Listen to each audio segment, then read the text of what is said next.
Hi guys, Tita Ganda here. Andito po tayo ngayon sa isang event dito sa Japan. And before summer comes, ito nagkakaroon sila ng matsuri at pinibless lahat ng mga lugar para swerte ng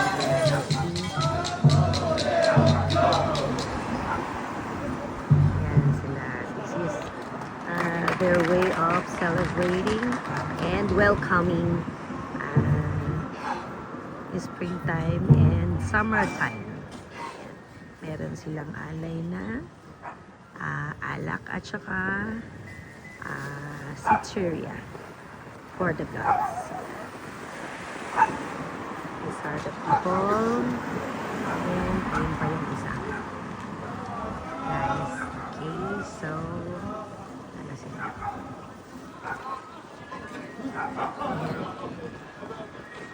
Makakatanggap sila ng regalo at ng syempre in cash. I-bless nila yung establishment. Tapos may libreng painom at pakain. Okay.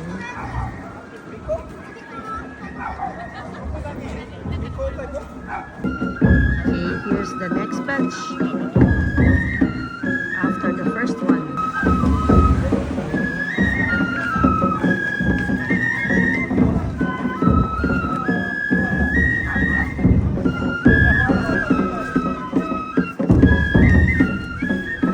See guys, talagang napakaganda ng Japanese tradition. Every year yan, as in talagang mahal nila ang kanilang customs and traditions. That's why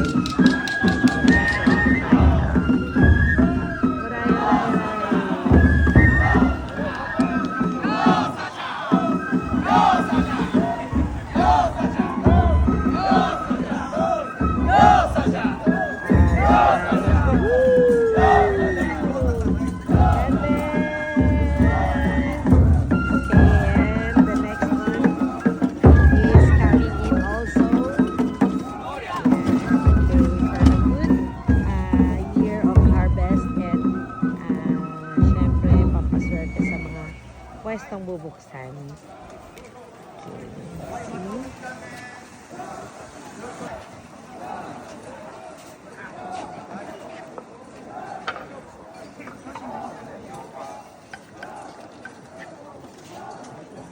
Ayan na sila. Papunta na sila doon sa susunod na pwesto na pupuntahan nila. Okay. Customize sila. Guys, so after nilang makinom, magkikain at makuha ang pampaswerte, ibinigay din ng establishment. So, para makapasok yung susunod na batch,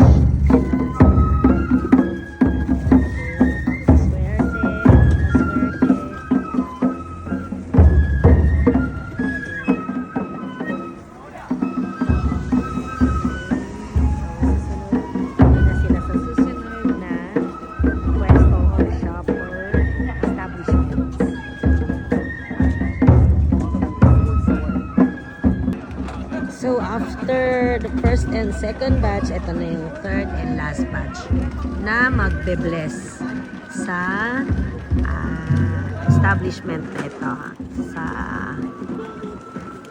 hotel na ito. Ayan.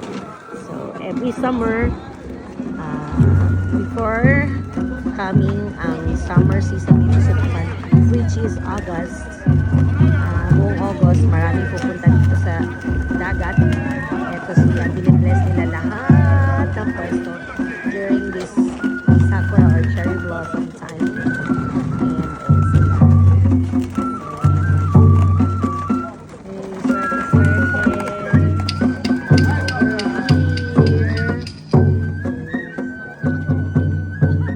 And customize sila.